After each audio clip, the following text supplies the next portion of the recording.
Good morning and welcome. You're watching the morning news on CNN News 18. I am Aisha Varma. Our top focus is on the murder of BJP Yuva Morcha worker Praveen Netaru. The hunt is currently underway to find his killers.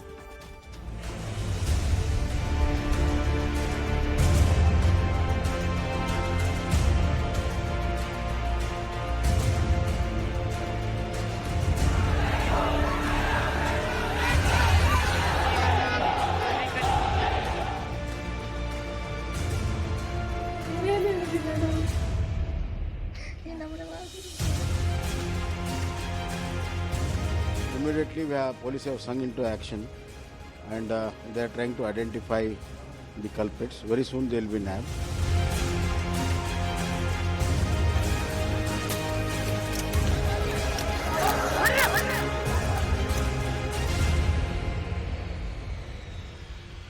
The hunt is underway to nab the killers of BJP Yuva Morcha worker Praveen Netaru.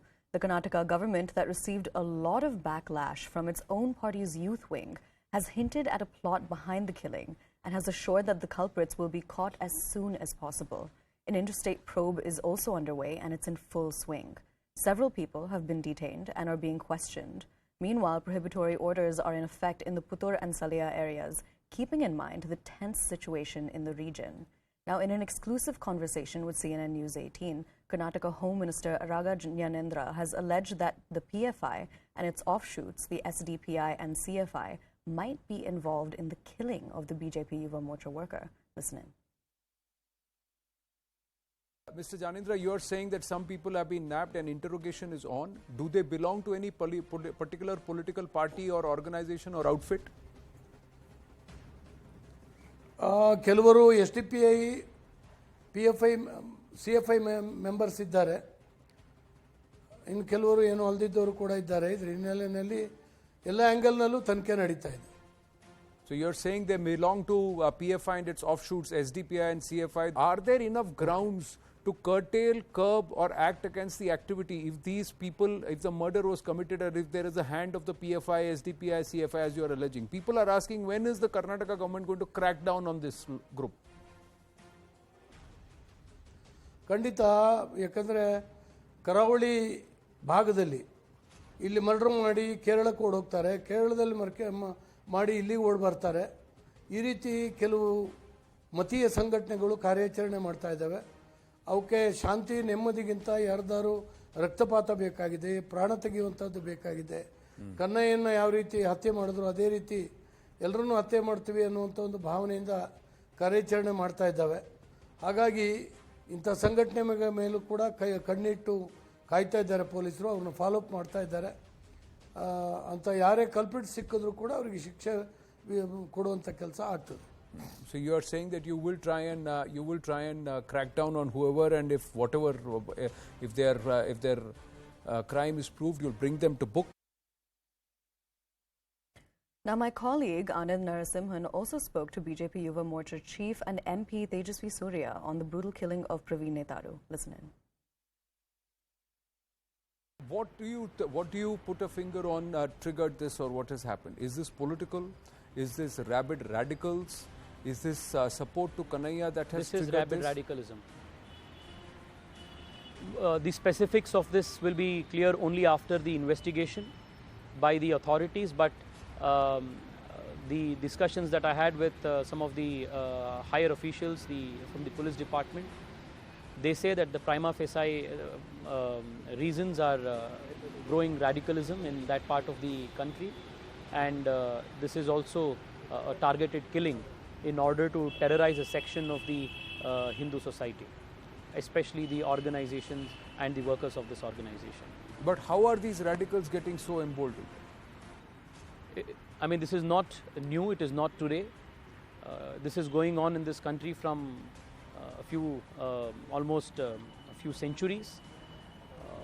The society needs to wake up to the realities of this growing fundamentalism in a section of society, ask questions as to why, how, who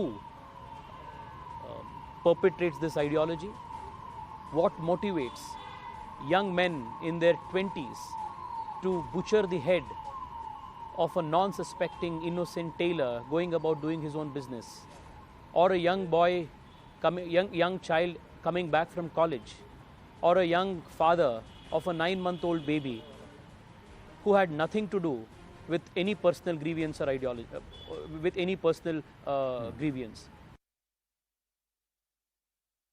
ಹಾಗೇನೆ ಬಿಡಲಿಕ್ಕೆ ಬಾರ್ದು. Okay sir. ಇನ್ನು ಮೇಲೆ ಹುಡುಗರಿಗೆ ಬಂತು, ಇನ್ನು ಮೇಲೆ ಹುಡುಗಿಯರಿಗೆ ಸಾಧಿ ನಡೆಯಲಿಕ್ಕೆ, ಮಕ್ಕಳಿಗೆ ಸಾಧಿ ನಡೆಯಲಿಕ್ಕೆ ಭಾಳ ಕಷ್ಟ ಆಗ್ತದೆ. 1 ತಿಂಗಳು 2 ತಿಂಗಳು 3 ತಿಂಗಳು ಅದು ಹಾಗೇನೆ ಗೌರ್ಮೆಂಟ್ ಹಾಗೇನೆ ಅದಕ್ಕೆ ಪೆಂಡಿಂಗ್ ಇರ್ತದೆ ಸರ್. ಅದಕ್ಕೋಸ್ಕರ ಇದು ಗೌರ್ಮೆಂಟ್ ಇದು ಅಂತ ಅವರಿಗೆ ಏನು ಶಿಕ್ಷೆ ಕೊಡಬೇಕು ಅದು ಕೊಡಲೇಬೇಕು.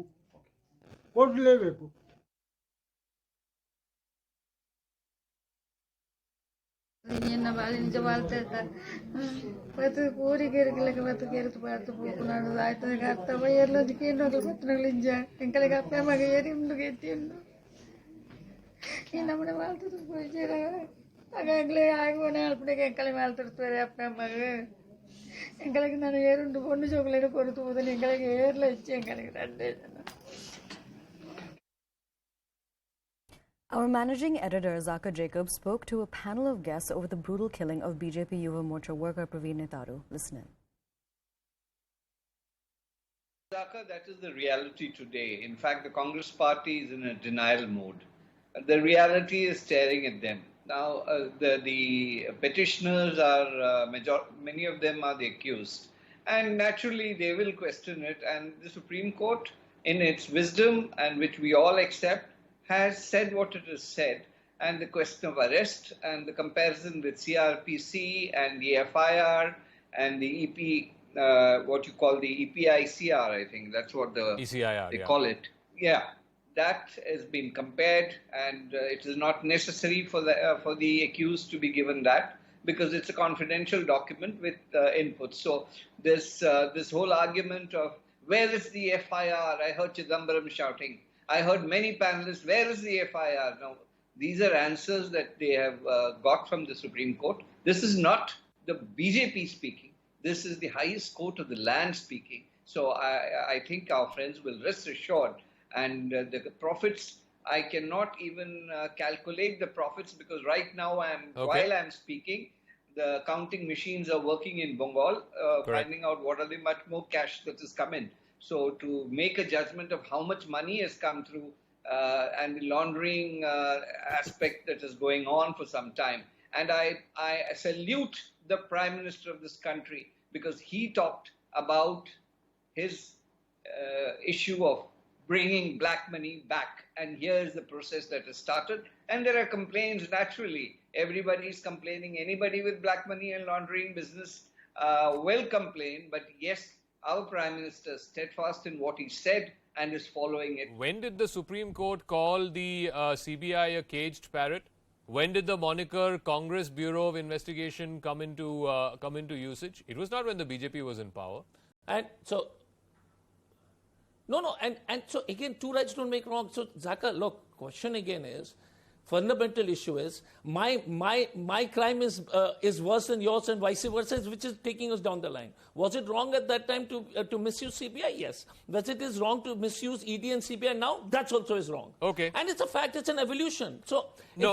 I'm not good. Well, no. And let me finish one thing. No, I'll just finish with one important, very fundamental question. On the, they say that the Gandhis are not separate. They think they are not accountable. What is more accountable? You've gone for 50 hours of questioning.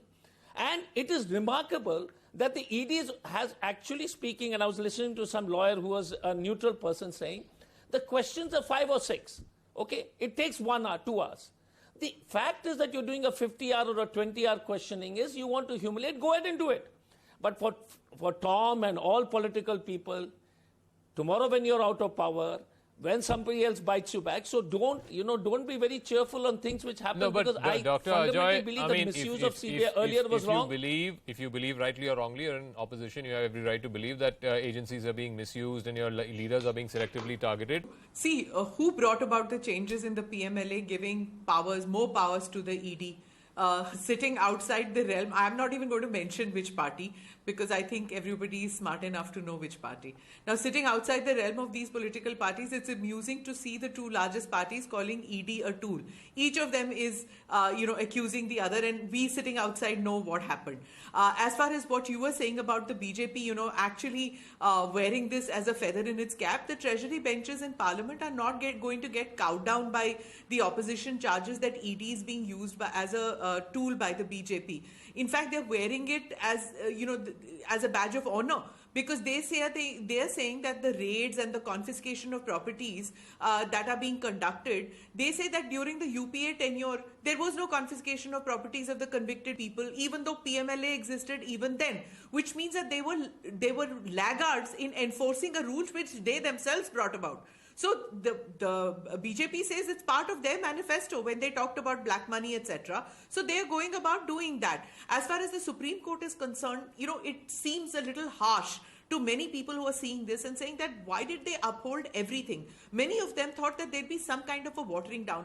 If I may, be bold enough to second judge or to wonder what was behind this. But I would just say that, when the Supreme Court equates money laundering with heinous crimes like terrorism, then it's quite natural that they will go beyond saying that it is going to damage just the social and economic fabric. It's going to uphold the stringent provisions in the PMLA, because they feel that it's about high time, because the international gaze is on India. No cases are closed. The cases may slow down.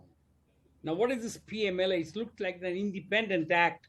I mean, was this envisaged by Parliament? I really don't think so. I'm not very sure about it. But cases always happen, and cases remain in files, and they keep happening. Now, let's not forget that today Karthi Chidambaram is raving and ranting, and it was his father who kept on increasing the ambit of PMLA. Yeah. In 2002, there were only 5 offenses under PMLA till PC kept on increasing it.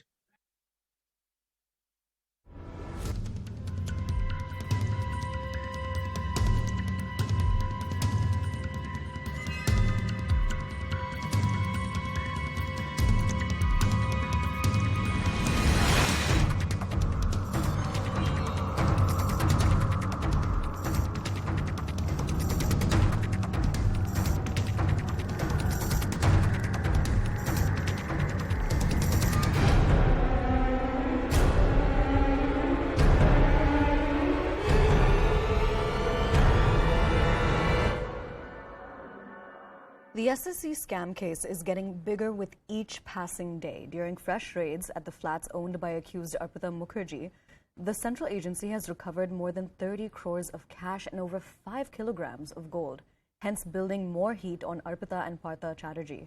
This is the second such recovery in the SSC scam probe, and the ED seized over 21.9 crores in cash from Arpita's residence on the 22nd of July.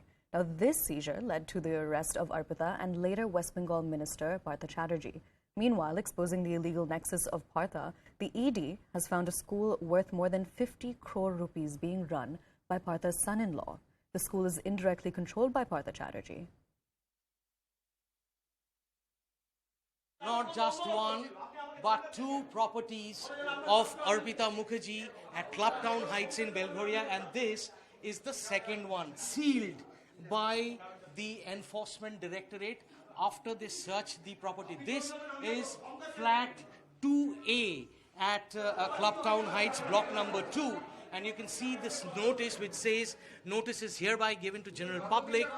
The person concerned to this premises is directed to contact the undersigned at Enforcement Directorate, Salt Lake, Kolkata. So obviously that's the normal the template which is written when a flat is sealed by an investigating agency, and you can see it has been there is this this lock which has then been wrapped and then sealed properly by the directorate. This was the property which was also searched along with flat number 8A in block 5, which is another apartment which Arpita Mukherjee reportedly owns, and that is where a staggering amount of cash, gold bars, gold ornaments, property related documents and deeds were unearthed by the Enforcement Directorate.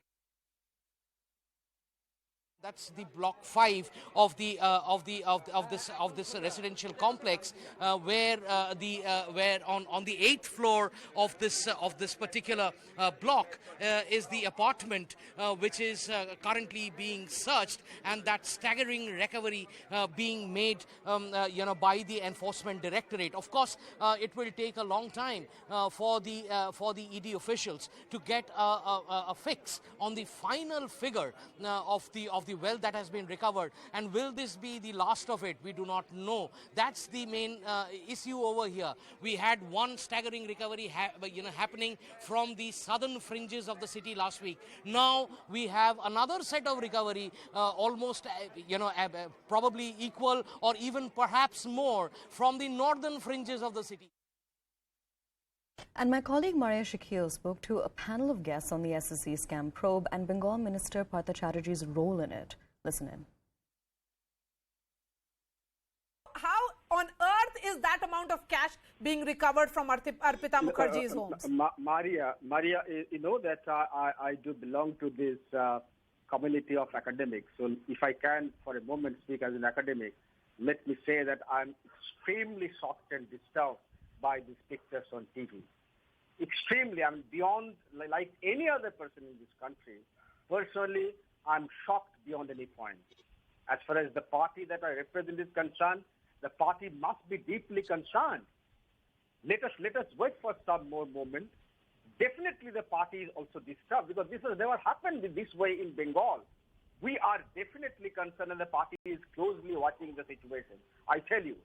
But to say that the moment these pictures are there, you taint the entire government, you taint the entire party, that's simply not done.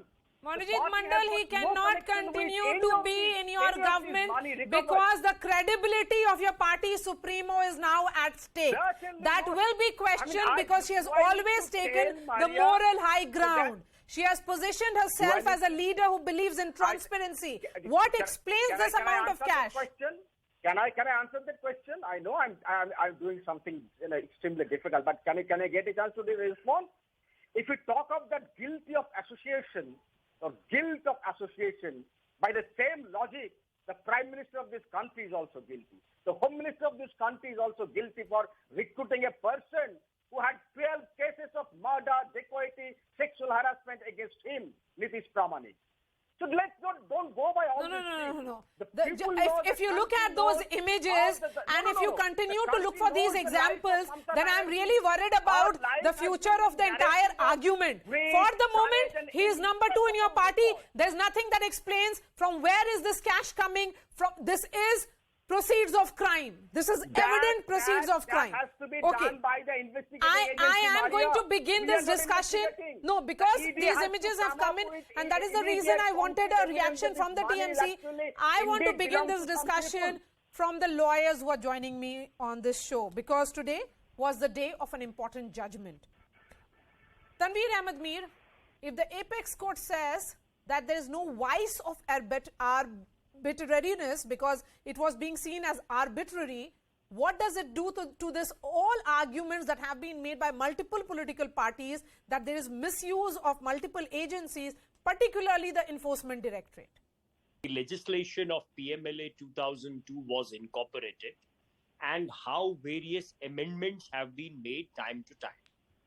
Now, if some political parties are to say that, this is a militarization of the Enforcement Directorate, that's a political comment. I cannot comment on that. I can certainly tell you that the 3 judges' judgment today, in terms of what verdict they have delivered, has certain manifestations.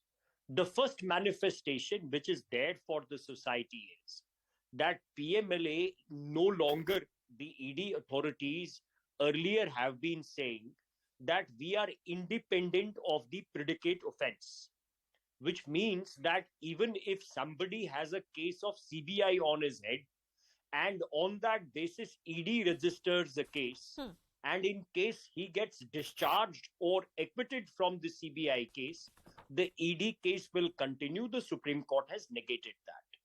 So if the CBI case or predicate offense is to fall, the ED case will also fall. On individual challenges, their lordships have given certain findings. For example, power of arrest has been upheld in terms of Section 19. Amendments have been upheld as clarificatory. But again, proceeds of crime, there was the ED authorities were saying that their quest of proceeds of crime is wider than the predicate offense also, which has been negated. So the judges have given a judgment. What as defense lawyers or lawyers practicing, we find certainly more could have been done is that in terms of when ED registers its case. Okay, there seems to be some problem with that line of Tanveer Ahmed Mir.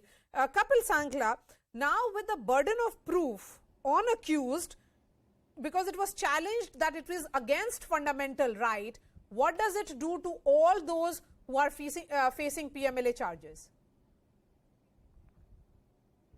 Well, so what the Honorable Supreme Court has done, it's reiterated its former position that the burden of proof shifts to the accused after the preliminary burden has been met by the prosecution. So it's a reiteration of what was already held by the I think Mir is back again. He might want to conclude what he was saying. I'll try and connect with him. Kapil, right. Please go ahead. So,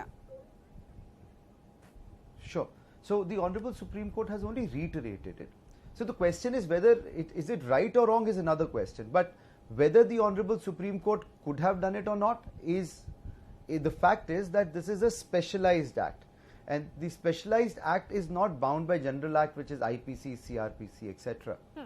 So under the circumstances, and there are various circumstances, and for example under 138 Negotiable Instrument Act, various other acts when you're talking about narcotics, etc. Acts that pertain to offences pertaining to organized crime, specialized acts, etc. The burden shifts on the accused. So there is no constitutional invalidity as far as the the act is concerned and what the Honorable Supreme Court has stated. So that is one part of it. Okay. All right. Now with this, we're heading into a very short break, but stay with us.